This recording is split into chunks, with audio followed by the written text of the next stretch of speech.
Bismillahirrahmanirrahim. Assalamu alaikum students. This is your teacher Miss Sana, and today we have social studies of class 5. Now I'm going to teach you chapter Pakistan and her neighbors on page number 70.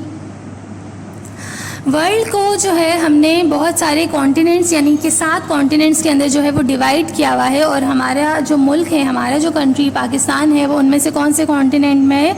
Asia के continent में, ठीक है। इसके अलावा north से और east से जो है वो 37 डिग्री सेंटीग्रेड नॉर्थ से जो है उसका एरिया लगता है, जबकि 61 और 76 डिग्री सेंटीग्रेड जो ईस्ट में जो है वो यहाँ ये मौजूद है। टोटल जो पाकिस्तान का रुकबा है वो 7,96,095 स्क्वायर किलोमीटर है, जबकि अरेबियन सी जुनूब में अरेबियन सी और तिबेटियन प्लेट्यू से भी ये जा मिलता है। वेस्ट में यानी मगरिब में पाकिस्तान जो है वो उसके बहुत सारे डिज़र्ट हैं, यानी कि रेगिस्तानी इलाका है, और वहाँ पर उसका जो बॉर्डर लगता है वो ईरान से लगता है, जबकि एक और बॉर्डर वहाँ लगता है 2200 किलोमीटर का, जो कि अफ़गानिस्तान से लगता है, ठीक है। नॉर्थ में जो है एक पतली 15 किलोमीटर की स्ट्रिप है जो पाकिस्तान को अफ़गानिस्तान से सेपरेट करती है, वो कहलाता है, और वो एरिया कहलाता है ताजिकिस्तान का, ठीक है। अच्छा, अब आप नॉर्थ ईस्ट पर आ जाएं तो वहाँ पर जो है वो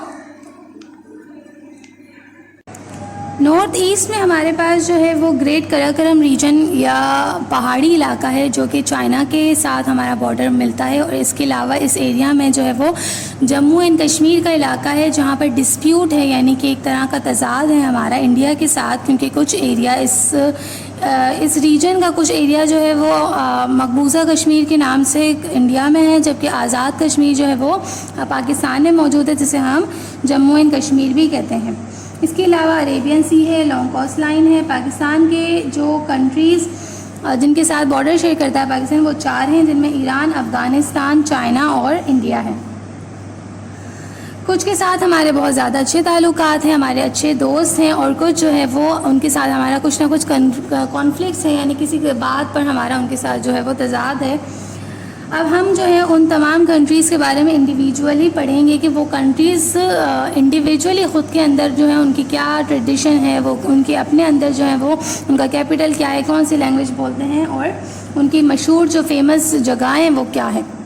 सबसे पहले हमारे पास क्या है? ईरान है। पाकिस्तान की तरह ईरान भी जो है वो इस्लामिक स्टेट है, और पाकिस्तान की तरह ईरान के अंदर भी जो है वो डिज़र्ट माउंटेन्स पाए जाते हैं, जबकि इस एरिया की जो ज़मीन है वो ज़रख़ेज़ है, फ़र्टाइल है, और वहाँ पर जो है वो खेती बाड़ी बहुत अच्छे से की जा सकती है। लेकिन सिर्फ एक प्रॉब्लम यह है कि ईरान में जो है वो बारिशें बहुत कम होती है, और वहाँ पर जो मवेशी होते हैं खेती बाड़ी के वो उनके पास कम है, जिसकी वजह से वो गंदम, चावल और टोबैको और कुछ फ्रूट्स जो हैं वो बाहर से किसी दूसरे कंट्री से क्या करते हैं? इंपोर्ट करते हैं।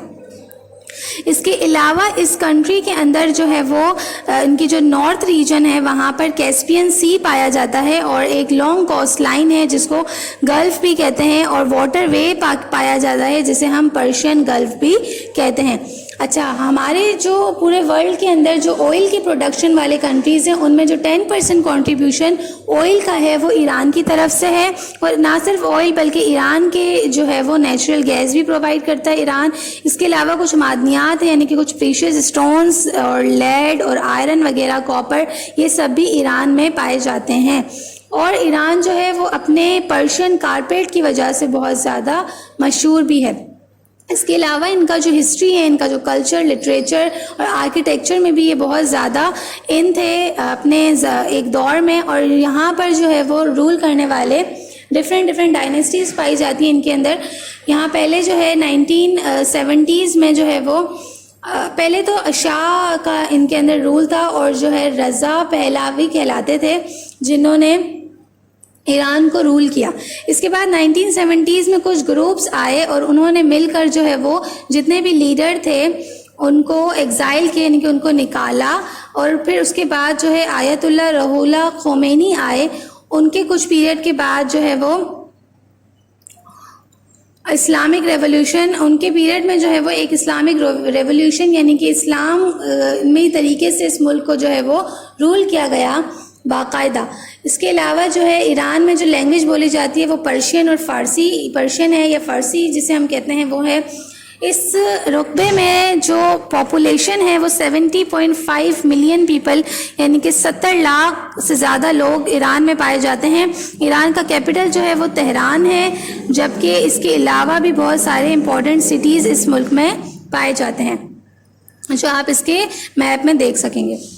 इसके बाद हमारे पास है अफ़गानिस्तान। अब हमारे पास अफ़गानिस्तान का जो एरिया है वो बहुत माउंटेनियस है, यानी कि पहाड़ी इलाका है, और यहाँ पर सर्दियाँ जो है वो बहुत ज़्यादा होती हैं, और अगर जब गर्मियाँ होती हैं तो गर्मी भी बहुत ज़्यादा शिद्दत की होती है और ड्राई मौसम होता है। अफ़गानिस्तान की टोटल पॉपुलेशन में बहुत सारे मिक्स ग्रुप पाया जाता है, यानी कि पश्तून भी रहते हैं, अज़बक्स भी रहते हैं, ताजिक्स भी रहते हैं। तो ये ग्रुप ऑफ पीपल है जो अफ़गानिस्तान में रिहाइश पजीर है। बिकॉज ऑफ इस central position travels have pass through this land. अगर क्योंकि अफ़गानिस्तान जो है वो एक सेंट्रल पोजीशन पे है, तो बहुत सारे ट्रैवलर्स जो हैं वो यहाँ से गुजरते हैं, इस एरिया को एक्सप्लोर करते हैं। और ना सिर्फ ये बल्कि जो वेस्ट के कुछ कंट्रीज़ हैं उन्होंने अफ़गानिस्तान को अपने कब्ज़े में करने की भी कोशिश की है, जिसकी वजह से अफ़गानिस्तान में अब तक जो है वो जंग जारी है। 13वीं सेंचुरी में अफ़गानिस्तान जो है वो एक ग्रेट मंगोल एम्पायर, जिन्हें चंगेज़ खान के नाम से याद किया जाता है, उनकी हुकूमत में था। और उस दौर में अफ़गानिस्तान जो है वो बहुत स्ट्रॉन्ग कंट्री था। फिर अहमद शाह दुरानी की सल्तनत कायम हुई, और उसके बाद जो है कुछ ब्रिटिश के इन्फ्लुएंस में आ गया, कुछ ब्रिटिश की ज़द में आ गया, अंग्रेज़ों की ज़द में आ गया ये मुल्क। और फिर उसके बाद अफ़गानियों ने अंग्रेज़ों के साथ जंग करके अपने आप को एक कम्प्लीटली इंडिपेंडेंट कंट्री बनाया 1921 में।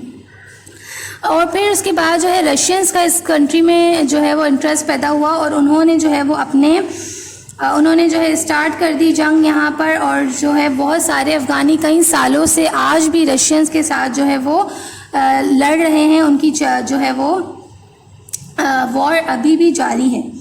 ठीक है।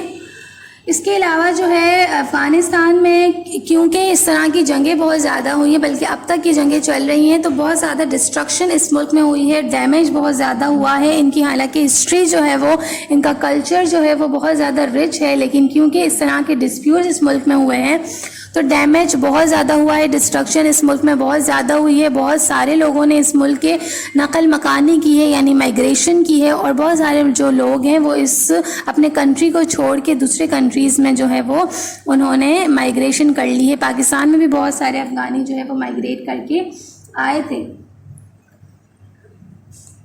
इसके अलावा अफ़गानिस्तान जो है वो अपने इसी जंग के साथ साथ तरक्की की राह पर भी गामज़न है। वहाँ पर बहुत सारे स्कूल, यूनिवर्सिटीज़ भी अब बन चुके हैं, और जो है टेक्सटाइल, कारपेट और फ्रूट्स जो हैं वो अफ़गानिस्तान के बहुत ज़्यादा मशहूर है। इसके अलावा अफ़गानिस्तान में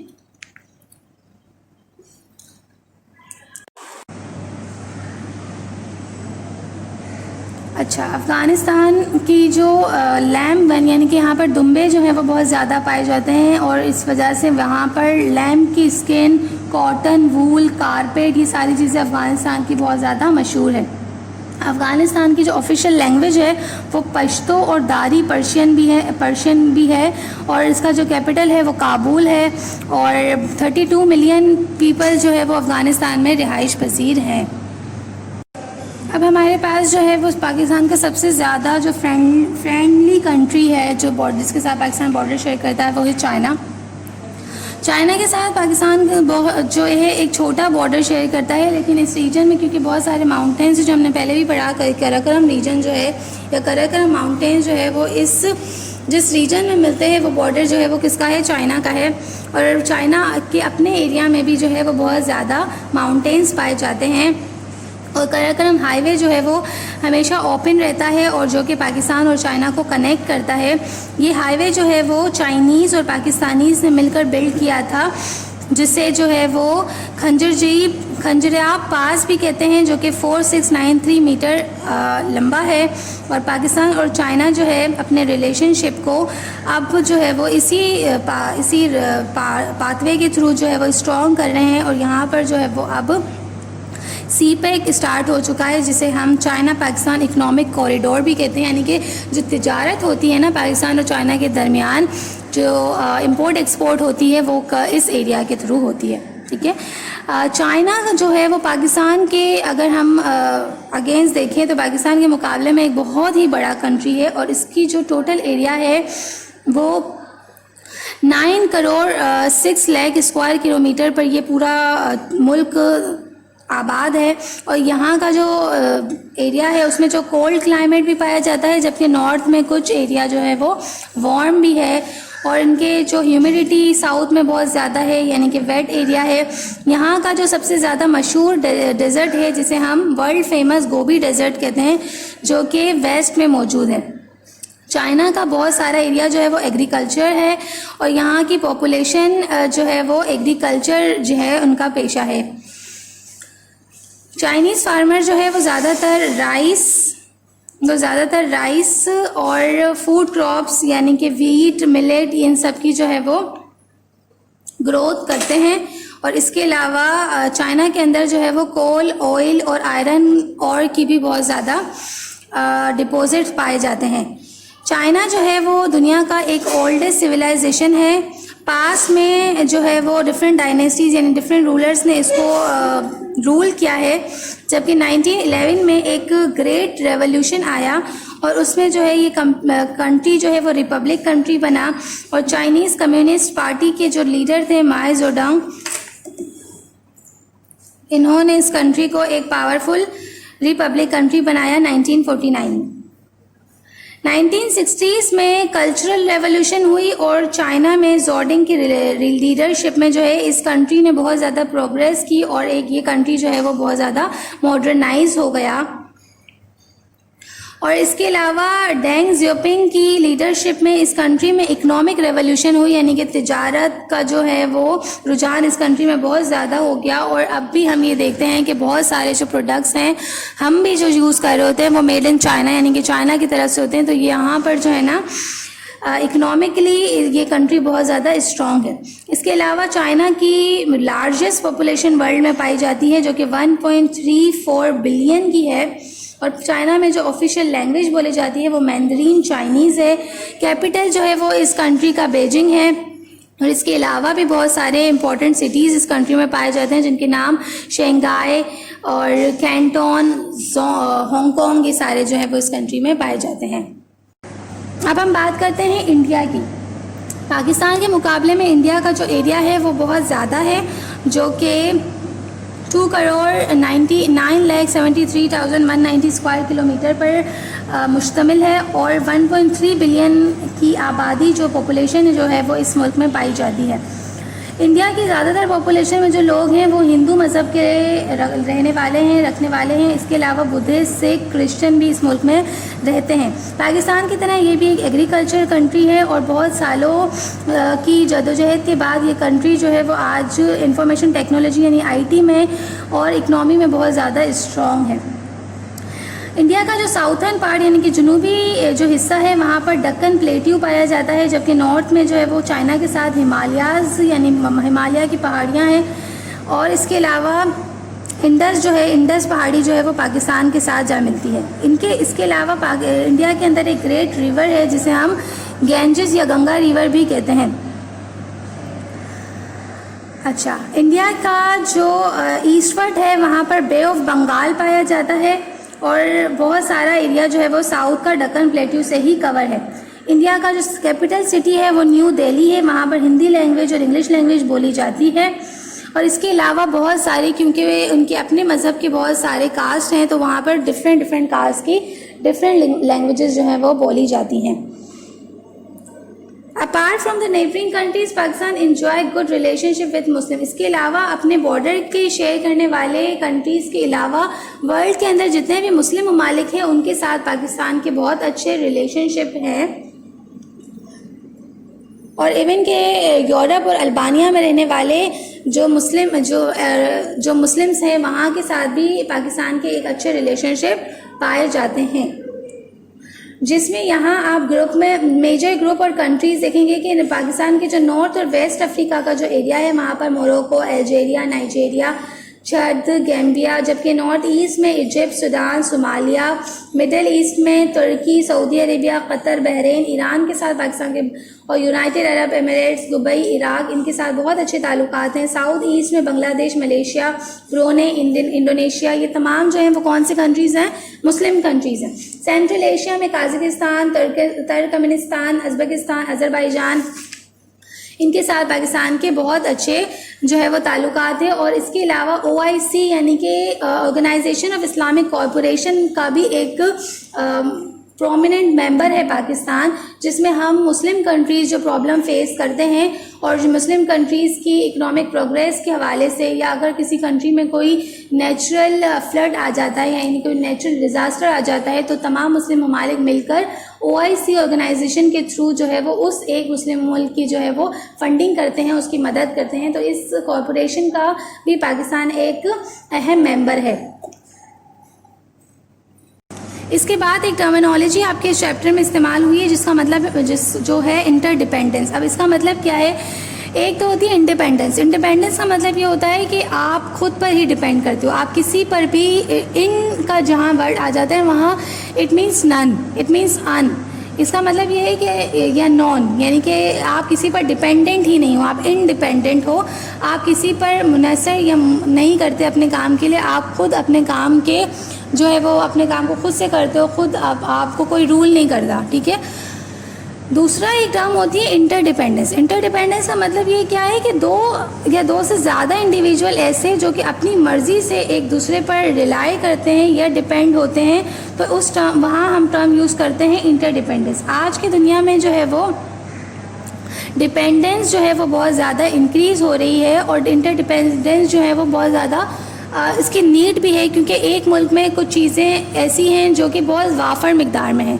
लाइक फॉर एग्जांपल अगर हम हमारे मुल्क की बात करें तो कॉटन जो है वो बहुत ज़्यादा हमारे मुल्क में उसकी पैदाइश होती है, तो इतना कॉटन बनता है कि हम उस कॉटन को अपने मुल्क में अपने मुल्क के लोगों को प्रोवाइड करने के बाद भी वो कॉटन बच जाता है, तो फिर हम उस कॉटन को उसकी तिजारत कर सकते हैं, उससे जो है वो पैसे हासिल कर सकते हैं, अपनी इकनॉमी बढ़ा सकते हैं। कैसे कि हम किसी दूसरे मुल्क में जहाँ कॉटन की इतनी ज़्यादा पैदाइश नहीं होती और वो जो है चाहते हैं कि वो कॉटन को इंपोर्ट करें, तो वो क्या करते हैं, वो हमारे मुल्क से कॉटन को ले लेते हैं और हम उसको क्या कर लेते हैं, एक्सपोर्ट कर लेते हैं। तो इस तरीके से और बाकी ऐसे भी बहुत सारी चीज़ें होंगी जो पाकिस्तान में मौजूद नहीं है लेकिन पाकिस्तानियों को उसकी नीड होती है, तो फिर वो किसी दूसरे कंट्री में जहाँ पर ज़्यादा, जैसे गैस है, ईरान में सुई गैस जो है वो बहुत ज़्यादा है, इसके अलावा जो है ऑयल जो है वो मिडल ईस्ट के जो कंट्रीज़ हैं वहाँ ऑयल की प्रोडक्शन या पेट्रोल की प्रोडक्शन बहुत ज़्यादा होती है, तो हम ये सारी चीज़ें जो हैं वो कहाँ से, इन लोगों से इम्पोर्ट करते हैं, ठीक है।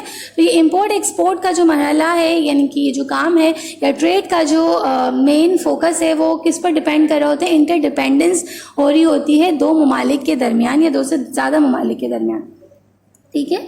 लाइक फॉर एग्जांपल अगर आप एग्जांपल ले लें, आम सी एग्जांपल मैं आपको दूं कि वुडन फर्नीचर जो है वो कौन बनाता है, कारपेंटर बनाता है, ठीक है।